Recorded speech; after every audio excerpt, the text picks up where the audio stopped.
So the redemptive framework is, of course, from Praxis Labs.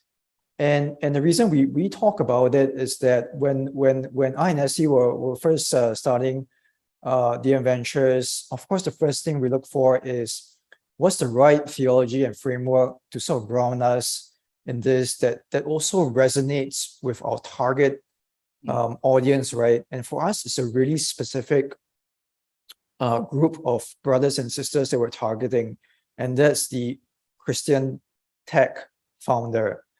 And there's a lot of really good literature on faith and work, which really talks about how faith and work applies to you as an employee. But faith and work literature and theologically sound content that addresses the topic of how you apply faith and work as a thoughtful Christian founder, especially in tech, is very rare.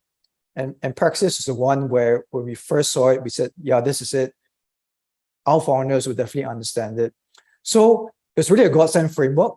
It helped us to make sense of what to strive for as tech founders when running a business in a fallen and messy world. And the redemptive framework basically can be simplified in, there are just 3 ways to sort of interact and live and run your business.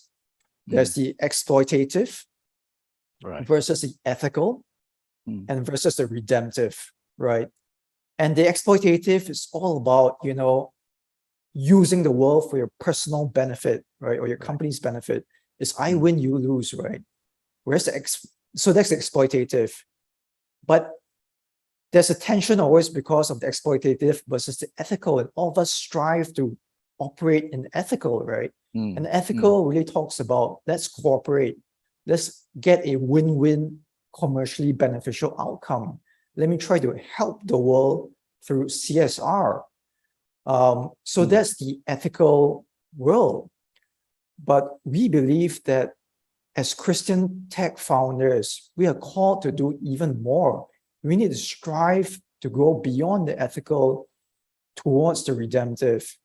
And the difference is nuanced, but very important for us. The redemptive talks about what would it look like if you really not just want to help the world, but really want to love the world. And if that's manifested in business, it means that, sometimes I lose or I gain less, right? I lose in this, but we win. We win as an industry, as a partnership, as a sector. And it's difficult. It's a pendulum, right? It's a pendulum between the exploitative, the ethical, and the redemptive. But we see that, why is this important? Is that whenever there's brokenness, whenever there's suffering, those who are in that situation, they don't have the authority to free themselves of that situation. It requires someone else to sacrifice for that redemption to take place. It requires someone to take a risk, to take the first step for redemption to happen. And we believe that we are called to do so because Jesus did that first for us. And of course, on the cross, he commanded us to love our neighbor. And that's why we must respond and obey.